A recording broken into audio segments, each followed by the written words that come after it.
aluno, seja bem-vindo à nossa terceira aula prática da disciplina de Introdução à Biologia Celular e do Desenvolvimento. Eu sou a professora Ana Paula e a nossa aula de hoje nós vamos conversar sobre a molécula de DNA.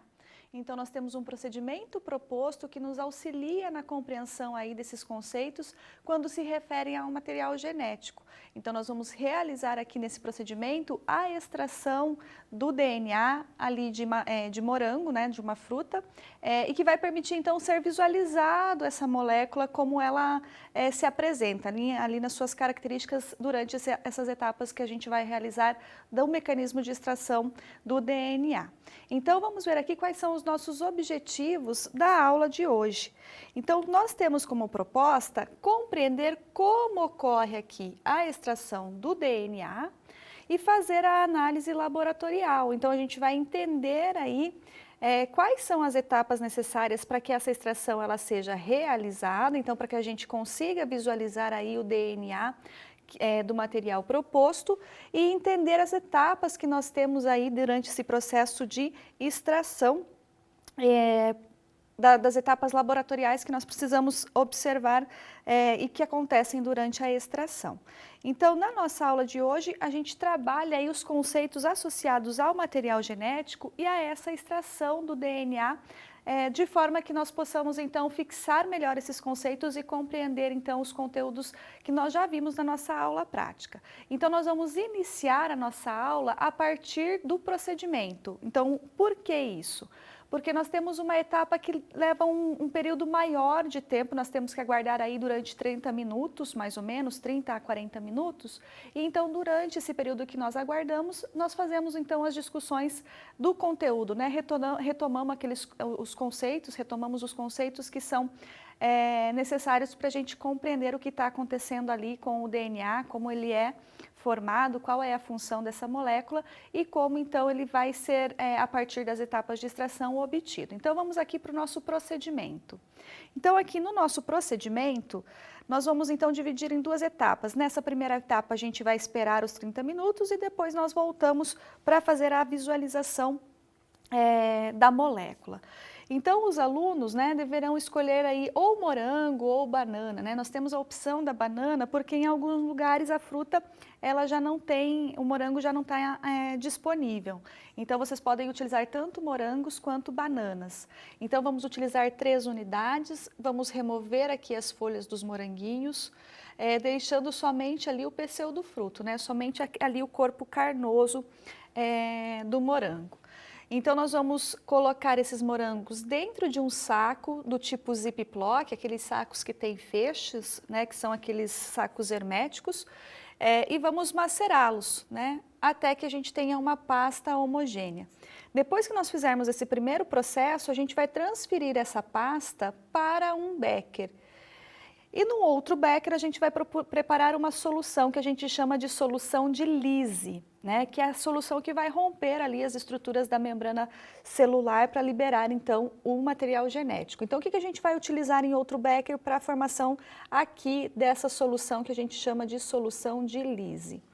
150 ml de água destilada, uma colher de detergente, né? Uma colher de sopa de detergente líquido neutro, e uma colher de chá de sal de cozinha.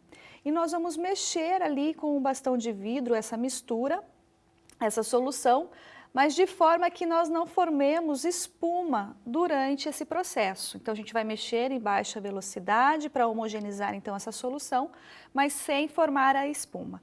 E nós vamos então transferir aqui para essa pasta de morangos essa solução e vamos deixar em repouso aqui 30 minutos, mexendo levemente com o bastão de vidro, né, de vez em quando.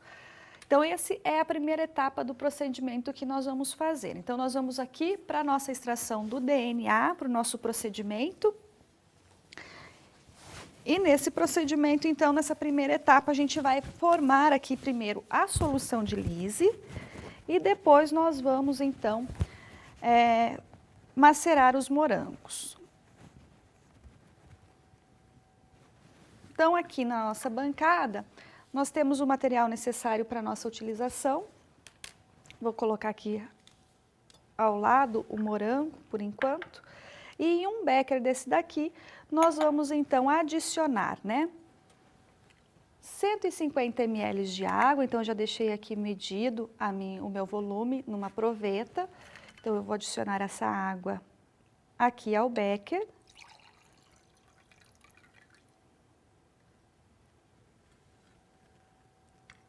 Vou adicionar então uma colher de sopa do detergente neutro.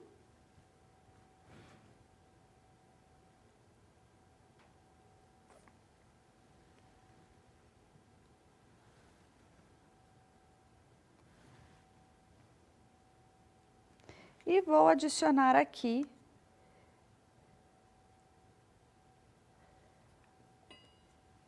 uma colher de chá de sal de cozinha, de NaCl. E com o auxílio do meu bastão de vidro, então eu vou homogeneizar essa solução. Então eu vou mexer essa solução lentamente, né, em baixa velocidade, para que não corra a formação de espuma, porque a espuma ela atrapalha, então, o processo de lise, tá? Então, por isso que a gente mexe levemente aqui, com baixa velocidade, até nós termos a dissolução do NaCl, né, do cloreto de sódio, do sal de cozinha, e homogeniza, então, essa solução, ocorra a homogeneização dessa solução. Após isso, então, a gente verifica, né, aqui se houve a dissolução, ainda falta um pouco, aqui tem o corpo de fundo. Então, a gente vai mexendo.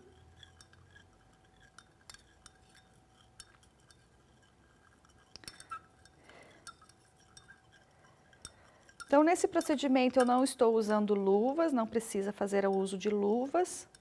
Nós não vamos mexer com nenhum outro reagente, nenhum tipo de corante, então que precise ter a proteção das mãos.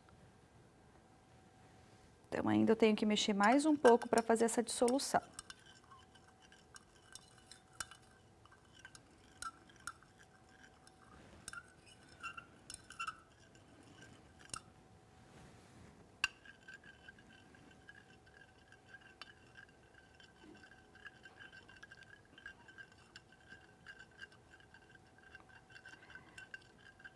Vocês podem mexer com o auxílio do bastão de vidro, aumentar a velocidade conforme vocês vão observando que precisa fazer a homogeneização, mas de forma a não formar espumas.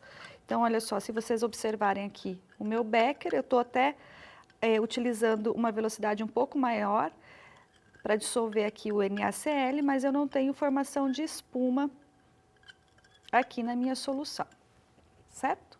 Então, vou deixar aqui no lado o meu bastão de vidro e a minha solução que nós vamos utilizar. E agora eu vou aqui colocar os morangos num saco Ziploc.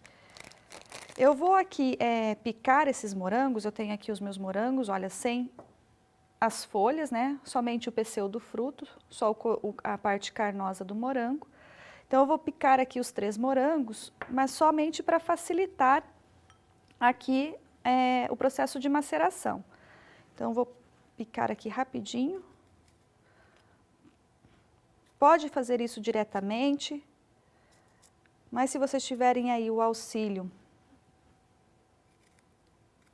de um instrumento cortante para fazer aqui os cortes no morango, ele se torna mais fácil o processo. Então, dispensa a região branca aqui onde eu tenho o cabinho.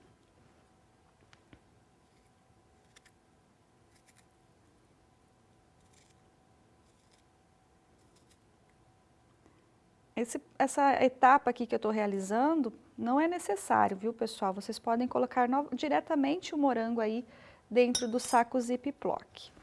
Então, nós vamos transferir aqui o morango, os 3 morangos, para o saquinho. E aí, nós podemos utilizar, fechar, né? Pode-se utilizar, então, tanto a mão, remover aqui o ar, tanto a mão para fazer esse processo, vocês vão aqui utilizando a base dos dedos e macerando, Ou vocês podem utilizar um becker ou um outro objeto, um outro recipiente, que vocês façam uma pressão e também pode ir fazendo aqui um processo de maceração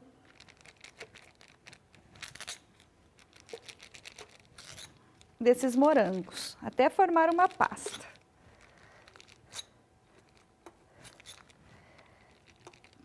Então, eu tenho aqui a pastinha formada de morangos. E eu vou transferir agora esses morangos aqui que estão presentes na pastinha na pasta que foi feita no saquinho Ziploc para um becker. Então, eu posso transferi-lo.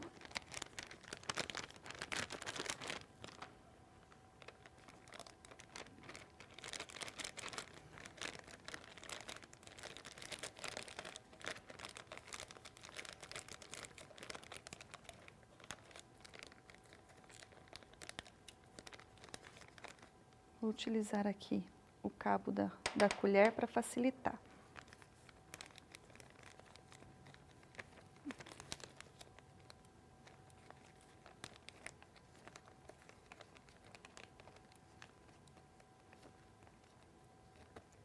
Fiz a transferência da pasta, que estava aqui no zip, então transferi a pasta aqui para o becker.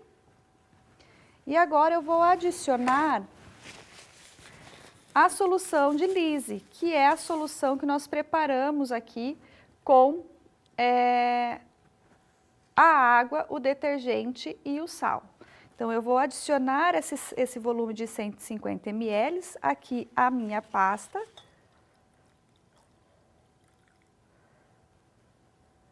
E com o auxílio do bastão de vidro, eu vou misturar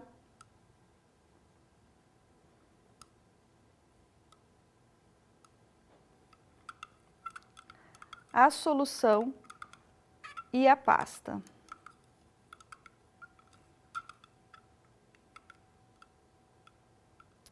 E nós vamos deixar então aqui em repouso durante 30 minutos e durante esse processo de 30 minutos a gente faz uma leve agitação aqui entre a pasta e a solução com o bastão de vidro, de forma a evitar ainda a formação de espuma, tá, pessoal?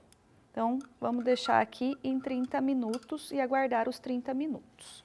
Então, pessoal, vamos enquanto nós aguardamos aqui a espera dos 30 minutos do tempo, né?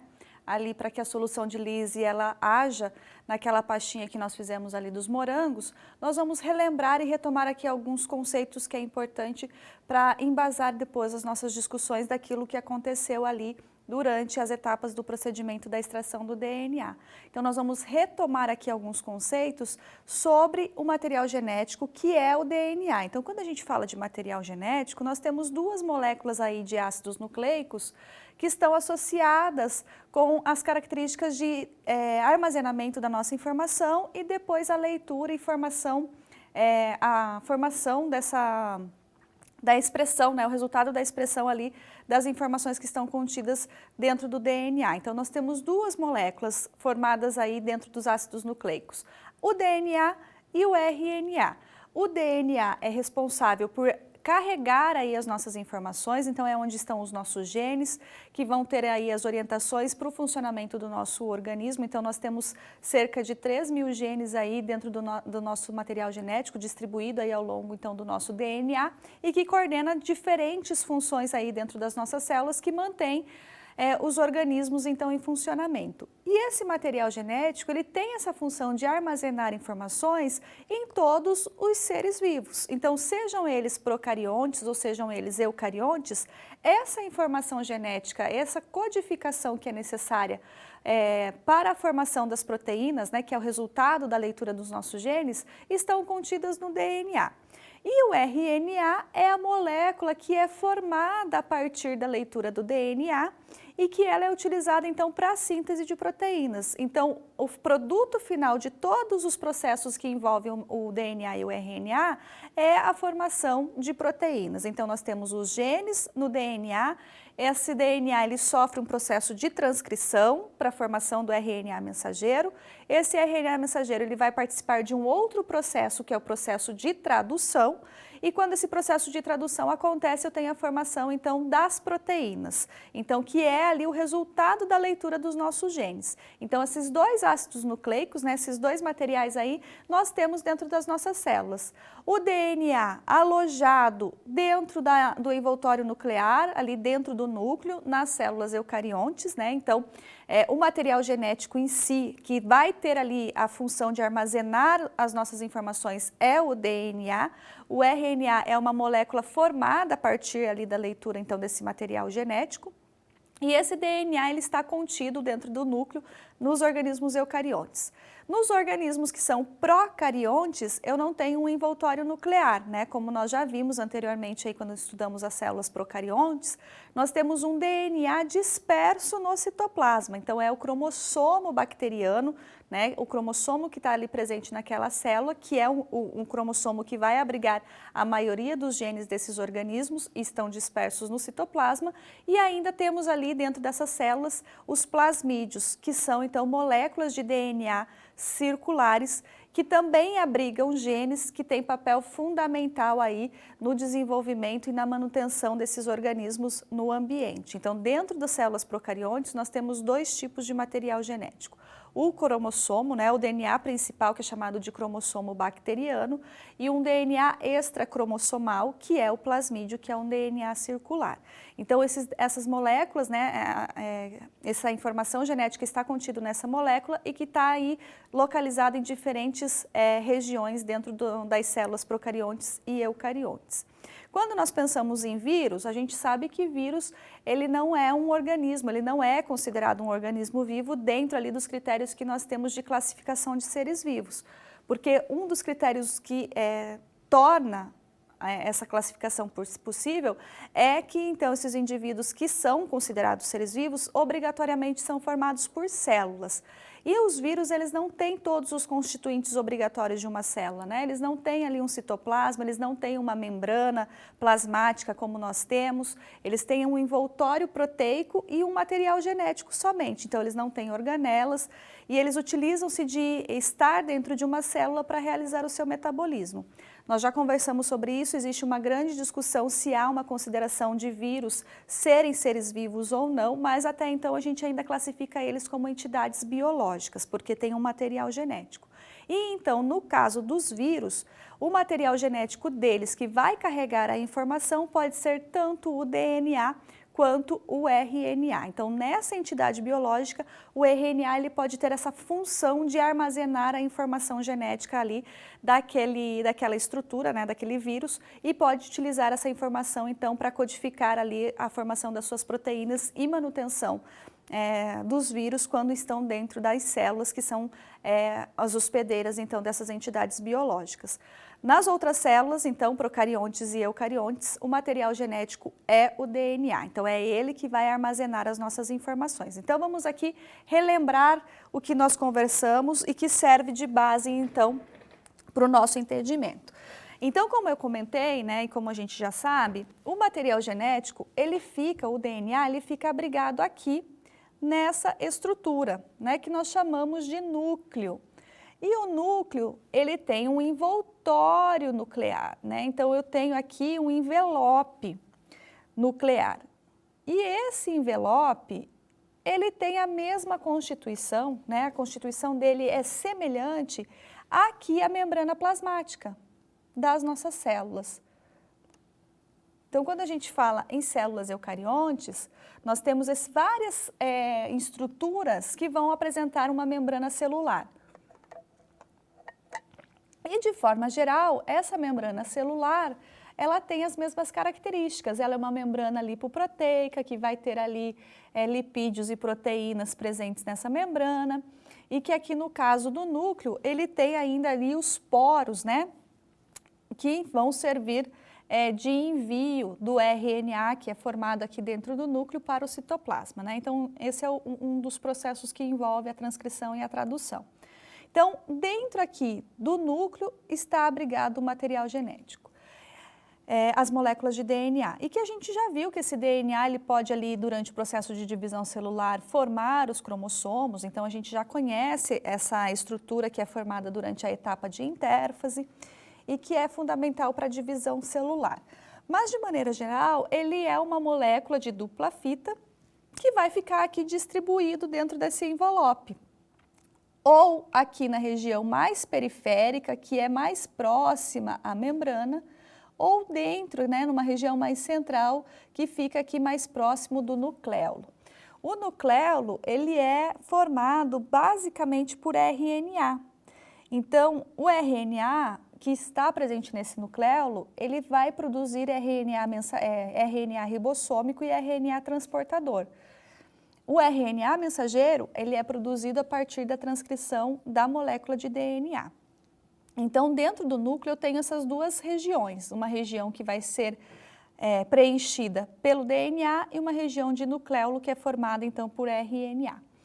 E quando nós falamos de células eucariontes e também pensando na vegetal e nas células procariontes, eles têm uma estrutura em comum, que é a estrutura aqui que nós chamamos de parede celular. Então, a gente já viu essa imagem, a gente já conversou sobre essa célula, mas é só para entender o porquê que nós estamos retomando aqui a célula vegetal na nossa aula de hoje. Então, eu tenho essa estrutura aqui, que vai delimitar aqui a minha célula vegetal, que vai proteger os constituintes internos da célula, e que ela é formada, então, ali por polissacarídeos, é formada por celulose.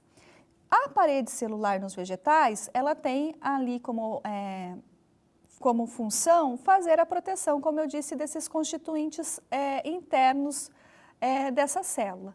Então, quando a gente faz o processo de maceração, como nós fizemos ali no morango, essa maceração ela é um processo mecânico. Então, eu vou estar destruindo essa parede celular. Então, eu vou estar rompendo essa parede celular. E quando eu faço esse processo de maceração, esse processo mecânico de rompimento da parede celular dessas células que estão presentes ali nos vegetais, eu torno a membrana plasmática dessa célula exposta. E isso é importante aqui para o nosso procedimento. Por que ela é importante? Porque a solução de Lise, ela não consegue romper polissacarídeos. Então, ela não consegue quebrar a estrutura de celulose aqui na célula vegetal que nós estamos vendo. Se fosse na célula de fungos, por exemplo, a gente teria que fazer um mecanismo de maceração para romper um outro polissacarídeo, que é a quitina, que é um revestimento externo que nós temos à membrana celular naqueles organismos, né? Quando a gente faz, também pensando em insetos, por exemplo, eu também preciso fazer etapas de maceração para expor o constituinte celular, porque nos insetos nós também temos um exoesqueleto ali de polissacarídeos que é quitina. Então, se eu tenho aí um revestimento ou uma estrutura de parede celular protegendo esses organismos, protegendo essa célula, eu preciso empregar uma força mecânica, que é o que nós fizemos ali utilizando a maceração. Então, eu quebrei ali as fibras de celulose que constituíam a parede celular do morango, das células do morango. E com isso, eu expus a membrana plasmática para que então a solução de Lise ela atue na membrana plasmática e faça o rompimento dessa membrana, liberando o constituinte citoplasmático, tá? Então, por isso que eu trouxe novamente aqui a imagem da célula vegetal para falar sobre esse processo mecânico, para entender então que nesse processo eu acabo destruindo a parede celular dessas células e assim tornando mais fácil as etapas de extração do DNA que nós estamos realizando então na nossa aula de hoje. Então, vamos retornar aqui para o nosso slide. Então, isso é um dos motivos, que nós utilizamos essa força mecânica. Então, nós temos a parede celular protegendo todos os constituintes aqui internos da célula. Então, quando eu rompo essa parede, eu deixo exposta aqui, destacado em amarelinho, a membrana plasmática. E então, com isso, a solução de Lise que nós estamos usando, que é a base de detergente e sal, ela vai desestabilizar a membrana e vai romper essa membrana. Então, toda essa constituinte que nós temos aqui fica exposto à solução de Lise. Então, essa solução de Lise, ela atua tanto aqui na membrana plasmática, quanto aqui na membrana do envoltório nuclear, para a liberação, então, do material genético, do DNA. Então, continuando, né? Então, no núcleo, nós vimos que nós temos essa estrutura dessa molécula, né? E que, então, ela pode estar aqui distribuída dentro do núcleo em todas as regiões e que ela está distribuída na forma de cromatina.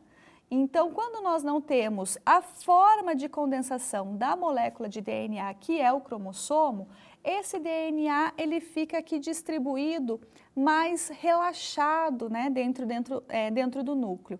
Então, nós sabemos que essa molécula de DNA, ela é uma dupla hélice, né, formada aí por duas fitas. Essas fitas, nós já vimos que elas são complementares, então eu tenho ali bases que se reconhecem e que se complementam a partir de pontes de hidrogênio, e elas vão se enovelar em outras proteínas que são chamadas de histonas. E quando ela faz esse processo de enovelamento, ela forma estruturas aqui que nós chamamos de nucleossomos. E esses nucleossomos é então que vão sofrer a compactação, esse enovelamento, eles vão se dobrando, né? Dobrando entre si as moléculas de histonas, proteínas histonas e a molécula de DNA, a fita de DNA, elas vão se enovelando e vai formar a estrutura que nós chamamos de solenoide. Quando isso se compacta, se condensa, se enovela firmemente, né? Ele vai condensando e compactando, eu tenho aquela formação da estrutura que nós já vimos na nossa aula anterior e também na aula prática anterior e nas nossas aulas teóricas, que é então o cromossomo, né? Então, no cromossomo eu tenho o material genético, a molécula de DNA extremamente compactada, extremamente condensada, e isso nós temos então durante o processo de divisão celular. Então, olha só, novamente, né? Nós temos a constrição aqui sendo mostrada mais claramente, então, relembrando que ocorre um super enovelamento aqui na região do centrômero, né? Então, uma constrição secundária para a formação, então, aí dessa estrutura que a gente conhece como centrômero. Então, os braços curtos, os braços longos e nas extremidades dos braços eu tenho a região que nós chamamos de telômero, que é a região telomérica que com o passar dos anos e com o passar das divisões celulares, os cromossomos eles vão encurtando o seu tamanho, justamente porque vão perdendo essa região de telômero. Então, essa região ela é muito estudada e associada aí com os processos de envelhecimento dos organismos, tá, pessoal? Então, nós temos isso daqui tudo dentro do núcleo.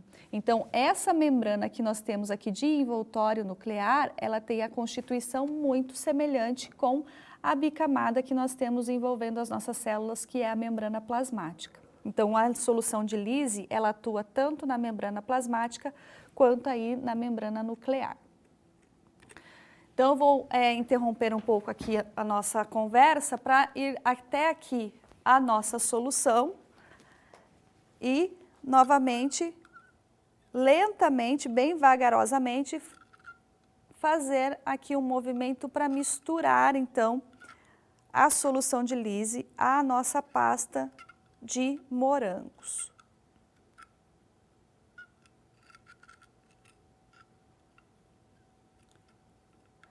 Então, a gente faz esse mecanismo para ter as células em contato com essa solução de Lise, né? Para que elas não se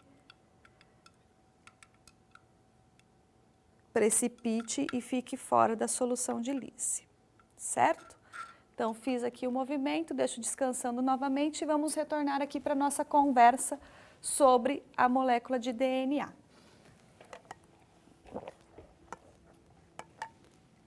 Então, a molécula de DNA, como nós já sabemos, ela pode estar tanto abrigada dentro do núcleo da célula, isso em células eucariontes, quanto dispersos no citoplasma, né? Então, se eu tenho lá uma célula procarionte, uma bactéria, o DNA ele vai estar aqui solto dentro dessa célula aqui no citoplasma, né? Então, eu não tenho um envoltório abrigando essa molécula. Então, o DNA, ele é uma dupla fita, então a gente sabe, né, que nós temos aqui duas fitas que elas se complementam e elas se complementam a partir aqui das bases que nós temos, que fazem parte da estrutura do DNA e que fazem, então, pontes de hidrogênio. Então, nós sabemos que essas ligações que mantêm essa estrutura aqui, que a gente chama de dupla hélice, elas são ligações de hidrogênio, né? Antigamente a gente chamava elas de pontes de hidrogênio e hoje a gente utiliza a terminologia de ligações de hidrogênio. Então, nós temos regiões onde eu tenho essa molécula vai ter 3 ligações de hidrogênio e regiões onde eu vou ter 2 ligações de hidrogênio. E isso é com base no pareamento das bases nitrogenadas. Então, nesse slide aqui, nós temos o ácido ribonucleico, que é o nosso RNA, ou aqui como está colocado ARN, né, mas nós chamamos de RNA, é mais conhecido como RNA e DNA. Então, aqui o RNA e aqui o DNA. Então, o RNA e o DNA, ambos são ácidos nucleicos, né? Então, eles têm ali as características, né, de ser uma molécula ácida. Então, ele tem as suas cargas ali que levam a essa característica. Então, o RNA é o ácido ribonucleico e o ácido desoxirribonucleico é o DNA. E a gente sabe, então, que o RNA, ele é uma fita simples, enquanto que o DNA, ele é uma fita dupla.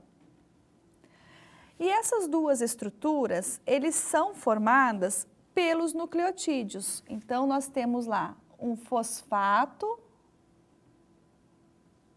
ligado ao carbono 5'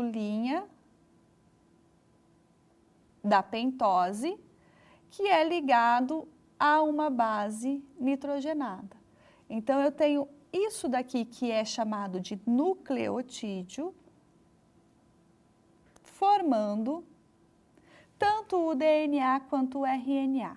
O que diferencia as duas moléculas pensando nos termos de nucleotídeo? O RNA, esse açúcar aqui é uma ribose. E no DNA, ele é uma desoxirribose. Então, por isso que a gente tem esses nomes, né? Ribonucleico para RNA, porque o açúcar dele é uma ribose. E desoxirribose, ou DNA, né? Que é, então, o açúcar desoxirribose, tá? E, além disso, nós temos aqui a base nitrogenada. Então, quando a gente pensa no DNA, nós temos 4 bases: a citosina, a guanina, a adenina e a timina. E nós também temos 4 bases no RNA. Nós também temos citosina, temos guanina, temos adenina, só que agora a gente não tem mais a timina. Nós passamos a ter a uracila. E essas bases, elas são chamadas nitrogenadas porque elas possuem os anéis aqui, que são os anéis benzênicos, que têm nitrogênio, tem aminas inseridas aí dentro dessas estruturas. Ou ela pode ter um único anel, ou ela pode ter 2 anéis.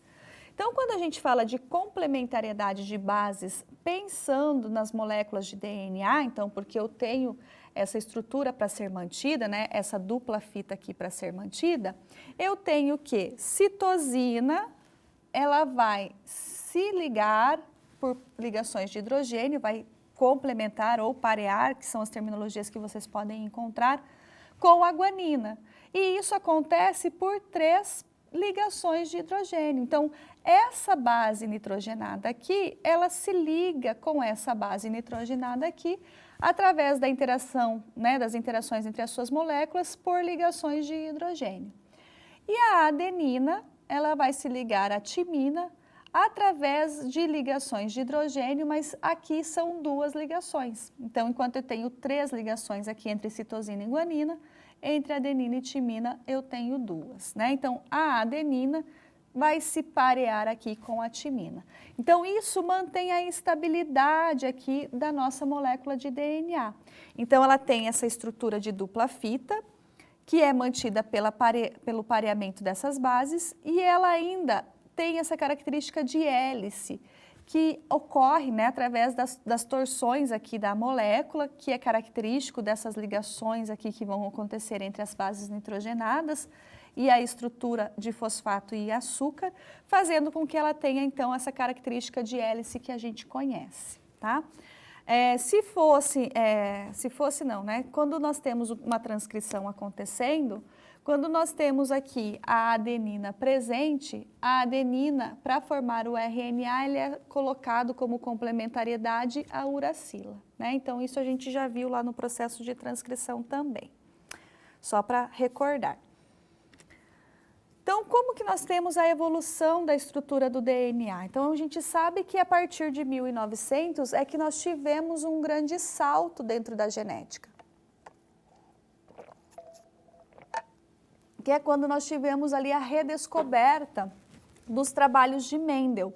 Então, o Mendel, ele é chamado, né, considerado o pai da genética, porque ele fez as primeiras contribuições acerca do material genético, das análises que a gente observa das questões da hereditariedade. Então, o Mendel, ele publicou o seu trabalho em 1866. Porém, esse trabalho ele ficou lá escondido, a academia não reconhecia esse trabalho, e somente em 1900 é que o trabalho de genética, os trabalhos do Mendel foi redescoberto. Então, durante todo esse período, a gente teve várias contribuições para que a genética ela fosse reconhecida, a estrutura depois evolutivamente, né, a estrutura do DNA fosse definida, e que aqui anteriormente nós tivemos alguns marcos na compreensão das células que permitiram o conhecimento de genética que nós temos, eles fossem, então, evoluindo ao longo dos anos. E essa escala histórica que nós temos, ela levou a esse redescobrimento aqui do trabalho do Mendel. Então, lá em 1833, a gente teve um cientista, que é o Brown, que descreveu o núcleo da célula. Então, a partir aqui dessa descrição, nós tivemos várias teorias e propostas que foram sendo feitas na tentativa de entender o funcionamento dos organismos. Então, após, né, essa primeira proposta de que existia um núcleo celular, nós tivemos uma outra que existia uma teoria celular, que é a de Shilley e Schwann, e é a que a gente aceita hoje, então que todos os organismos são formados por célula, que essas células elas são formadas a partir de divisões celulares. Então, nós temos todos esses conhecimentos que ainda são aceitos aqui, que foram propostos em 1839. Depois, em 69, o Michel ele descobriu a nucleína, que é, então, uma proteína que existe dentro dos leucócitos, que são as células de defesa do nosso organismo. Então, ele fez essa avaliação. Depois dele, nós tivemos em 1884, o isolamento das histonas, que são as proteínas que fazem ali parte do enovelamento do DNA. Depois, em 87, a gente teve o reconhecimento de que o núcleo é a base física da hereditariedade, então, por conta das interações que eles fazem. E então, em 1900, né, no final aqui dos anos 1800, o Kossel determina que o DNA tem bases nitrogenadas, e em 1900 o trabalho do Mendel é redescoberto. Então, a partir daí, nós tivemos um grande pulo na compreensão das estruturas da molécula de DNA. Então, a gente teve em 1910 o Levene propondo que existia 4 nucleotídeos, então que existiam 4 bases nitrogenadas. Então, ele propôs a adenina, a timina, a citosina e a guanina. Depois, outros cientistas, eles propuseram que o DNA, ele abrigava essa informação genética, ele tinha o princípio transformante, que então abrigava ali as questões da hereditariedade, e evolutivamente, então aqui a gente chega em 1948, onde o Chargaff, ele fala que existe uma regularidade nas bases do DNA, então ele propõe a complementariedade ali das bases.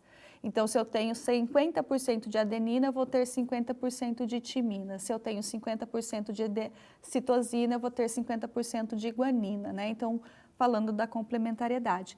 Até que a gente chega em 1950, que é aqui em 1953, onde a gente tem o Watson e o Crick, que eles idealizaram a estrutura da molécula de DNA. Eles propuseram, então, ali a estrutura de dupla hélice que a gente conhece. Só que o Watson e Crick, eles não trabalharam sozinhos, eles tiveram a colaboração da Rosalind Franklin, que então, após muitos anos, é que ela foi aceita como também dentro do descobrimento aí da molécula da estrutura de DNA. Por quê? Porque ela contribuiu com os estudos de difração.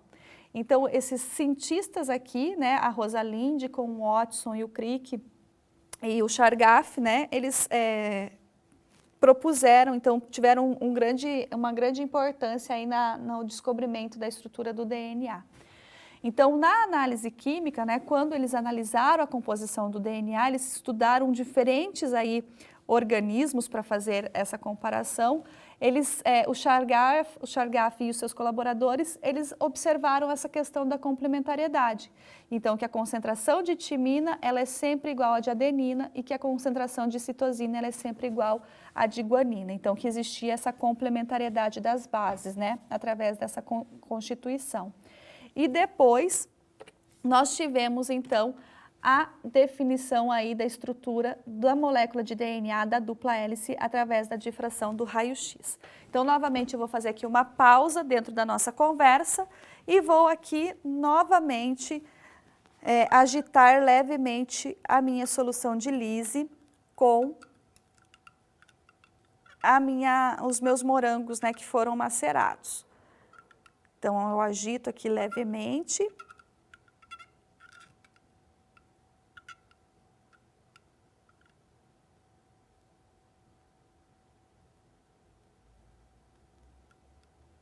E vamos aguardar o restante do tempo. Então, quando a gente fala da definição da molécula, da dupla hélice do DNA, isso só foi possível porque a Rosalind Franklin, ela já havia feito estudos, então, por difração de raio-x, então ela fez aí várias imagens utilizando o raio-x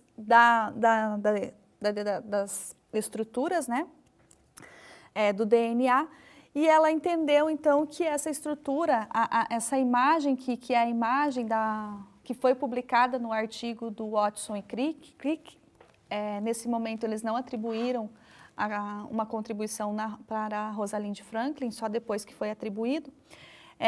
Eles observaram, então, essa imagem que a Rosalind obteve e eles viram, então, através dos estudos da Rosalind, que a estrutura do DNA, ele tem ali a característica de dupla hélice, porque eles observaram que existia uma estrutura bifilamentar, ou seja, existiam aqui as duas fitas de DNA, que ela era altamente organizada e que ela tinha ali intervalos, né, subestruturas repetidas em intervalos ali a 0,34 nanômetros ao longo do eixo da molécula. Então, o que isso nos diz e o que eles propuseram, né? Que a cada volta aqui da hélice, ele tinha sulcos maiores e sulcos menores aqui dessa volta e que cada o intervalo entre uma e outra era de mais ou menos 0,34 nanômetros. Então, eles se repetiam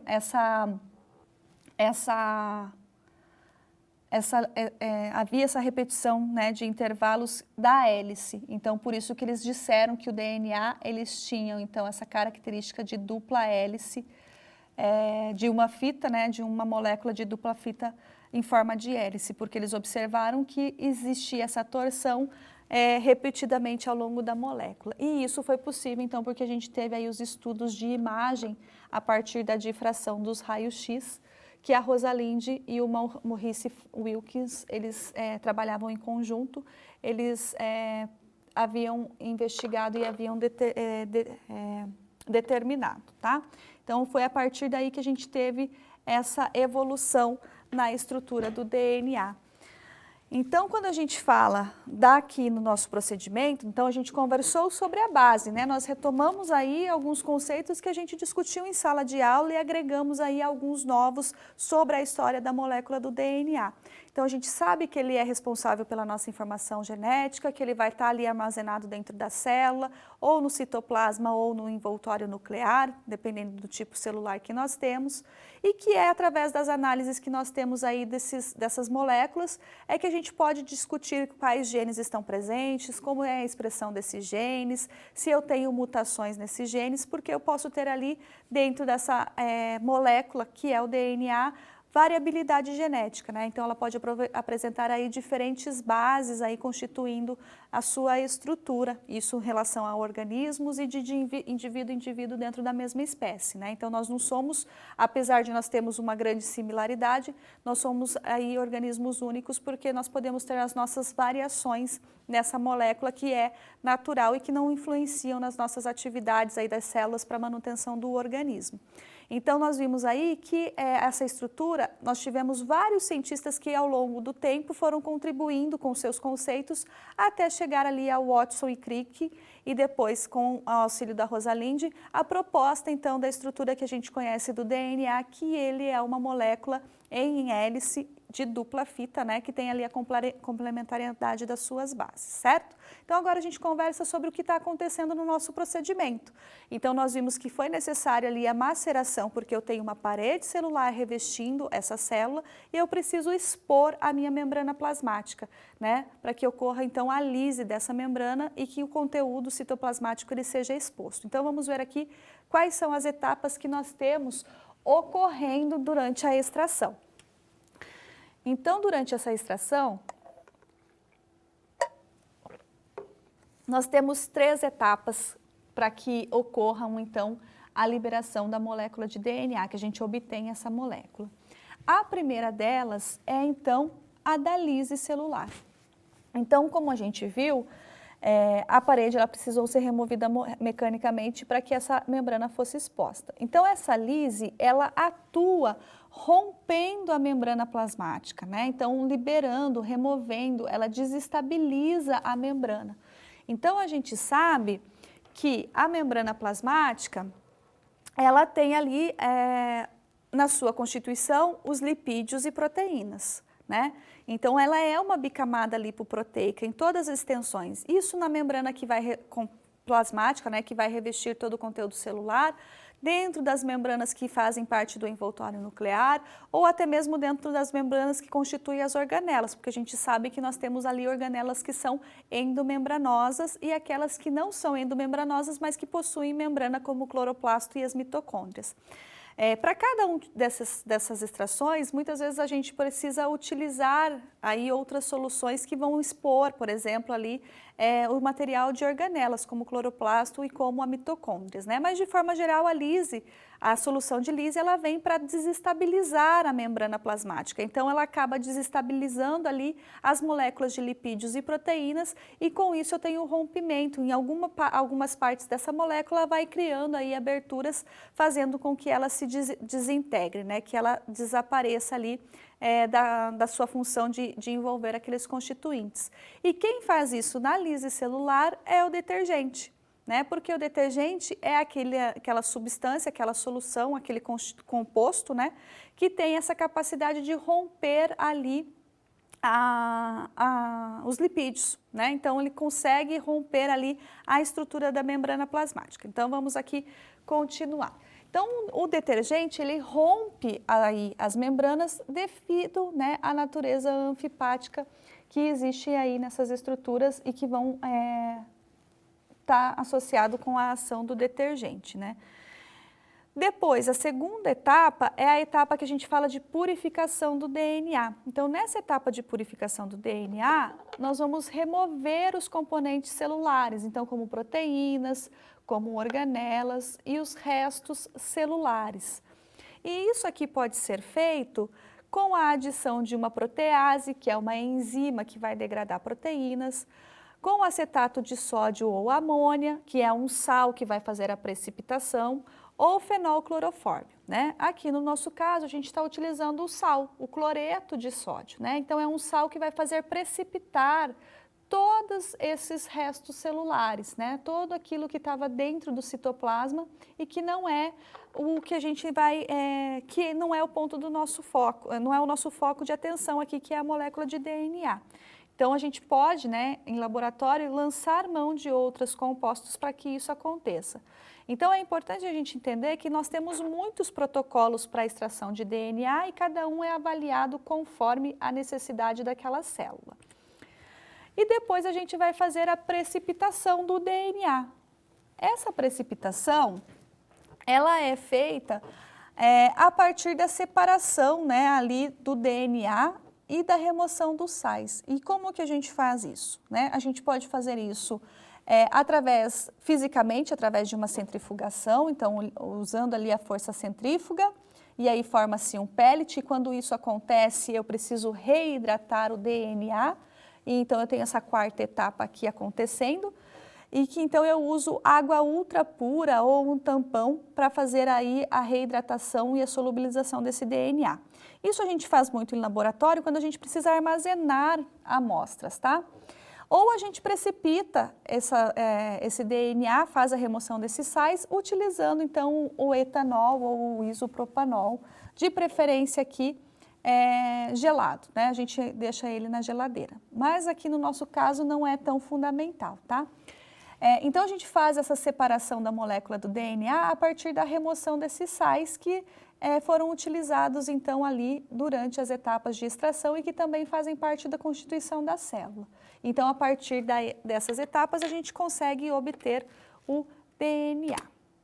Então só uma figura para vocês observarem. Então a gente tem aqui, olha só, as células são lisadas ali usando o detergente, então eu tenho aqui a lise celular acontecendo, que esse detergente rompe a membrana.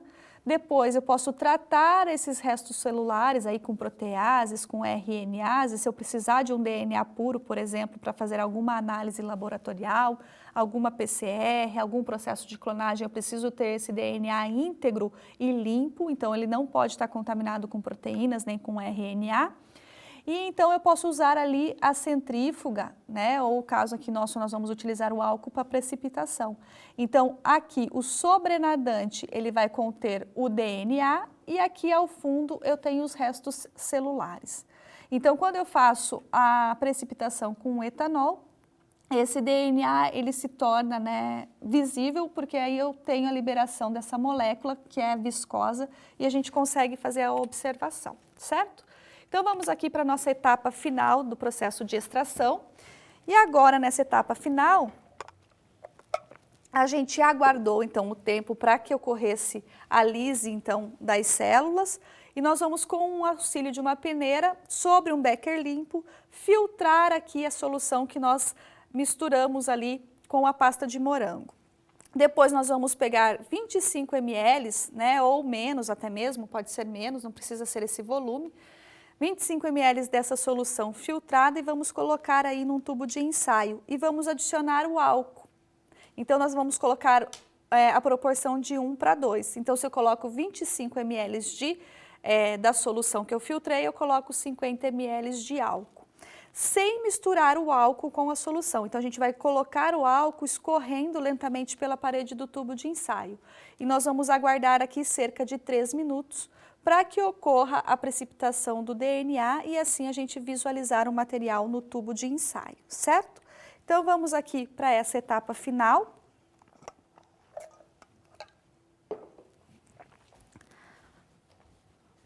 Então aqui eu tenho a minha solução com a minha amostra.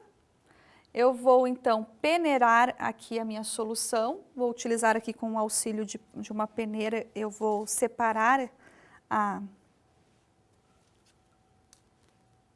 o filtrado. Então,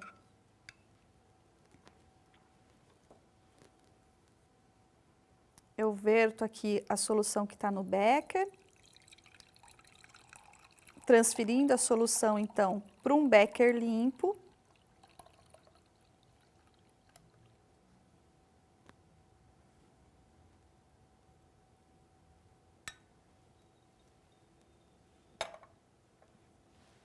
E agora eu vou então adicionar 25 ml da minha solução em um tubo de ensaio.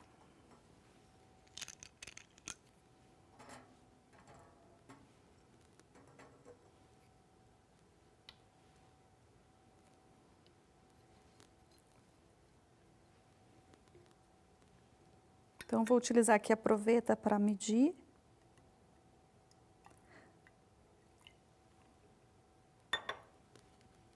Então, aqui, né? Só para vocês observarem. Então, 25 ml da solução, do filtrado, e eu vou transferir aqui para o meu tubo de ensaio.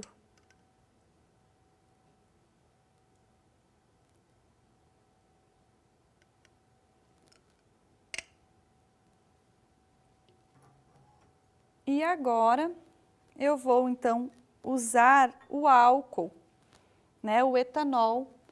Aqui nós temos o etanol absoluto, tá, pessoal? Que é o etanol a 99 graus, que é o etanol puro que a gente usa, é o álcool absoluto. Então, eu vou utilizar agora 50 ml. Então, vamos medir aqui 50 ml do álcool absoluto.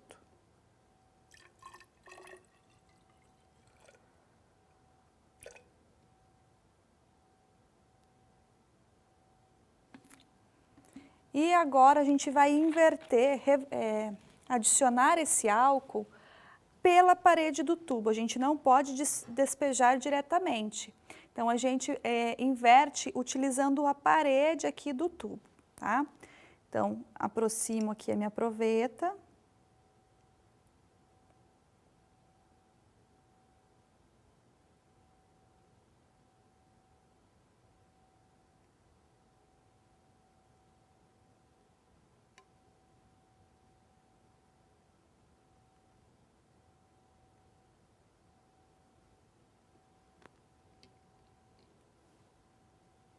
E agora eu vou aguardar. Então, a gente já começa a observar, olha só, a precipitação dos debris, dos restos celulares e a liberação da molécula de DNA. Então, a gente já começa a observar. Então, a gente aguarda 3 minutos até que a gente tenha a liberação por completo e aí a observação da viscosidade ali da molécula de DNA. Então, vamos aguardar uns minutinhos e, enquanto isso, a gente conversa o porquê da importância do procedimento da extração de DNA. Então, quando a gente faz esse mecanismo, a gente acaba liberando essa molécula e que ela é utilizada para muitos processos biotecnológicos, né? Processos que envolvem tecnologia do DNA recombinante ou processos de biologia molecular. Então, essa molécula de DNA, essa extração de DNA, quando a gente precisa, né, realizar ali procedimentos laboratoriais que precisam ser precisos, essa extração de DNA ela precisa ser a mais limpa possível e eu ter esse DNA sem contaminação. Então, aí eu vou lançar mãos de kits comerciais ou eu vou utilizar, adicionar nas minhas soluções ou de lise, eu posso fazer o preparo dessa solução utilizando aí outros componentes que vão me dar uma maior pureza desse DNA, né, componentes químicos que são necessários, que podem ser utilizados. Ou eu, numa etapa, por exemplo, da purificação do DNA, eu lanço mão de utilizar uma enzima, como uma protease, uma RNase, que vai degradar proteínas, que vai degradar RNA que estão presentes aí durante as etapas de extração, né? Então, como eu estou liberando todo o constituinte celular, eu estou liberando ali os compostos que estão presentes no citoplasma. Então, eu estou liberando ali proteínas, estou liberando moléculas biológicas, estou liberando RNA que vai estar ali presente, por exemplo, RNA transportador, RNA ribossômico, né? Se essa célula poderia estar passando num processo de transcrição, eu estou liberando RNA mensageiro, então eu preciso degradar essas moléculas para que esse DNA ele fique mais puro. Então eu posso lançar mão aí dessas soluções que vão ser necessárias para trazer essa pureza. E eu posso ainda utilizar ali também as questões físicas, né? A utilização de uma força centrífuga, fazendo a centrifugação no final da etapa do DNA, que faz a separação, então por centrifugação, dali dos constituintes, né, dos restos celulares e da molécula de DNA. Então, são etapas que são necessárias, protocolos que podem ser adequados para a obtenção dessa molécula de acordo com o tipo de célula que você está trabalhando, né? Então, se é uma célula procarionte, eu tenho um protocolo que vai servir. Se é uma célula de fungo, eu tenho um protocolo que vai servir. Se é uma célula procarionte, eucarionte animal, que necessita de um determinado protocolo, eu já vou ter aí adaptado esse protocolo. E se é uma célula vegetal, como a gente fez aqui a extração nossa, nós também temos protocolos voltados para esse tipo de extração, certo? Então aqui, observando, né? Nem precisou aguardar os 3 minutos totais. Então quando a gente olha aqui, eu tenho o meu DNA já no sobrenadante, né? Então essa porção aqui eu chamo de sobrenadante. E aqui é a porção precipitada. Então, se vocês olharem bem no fundo do tubo, aí também de vocês vão ver aí possíveis restos, né? Ou restos do morango que foram passados aí através do filtro e que vai fazer parte, então, das etapas aqui de purificação. Então, eu vou tentar aqui, com o auxílio do bastão de vidro, mostrar para vocês. Então, olha aqui, a minha molécula de DNA. Não sei se está sendo visível, se vocês conseguem observar. Vamos ver se a gente consegue demonstrar aqui mais próximo. Aqui, na ponta do meu bastão.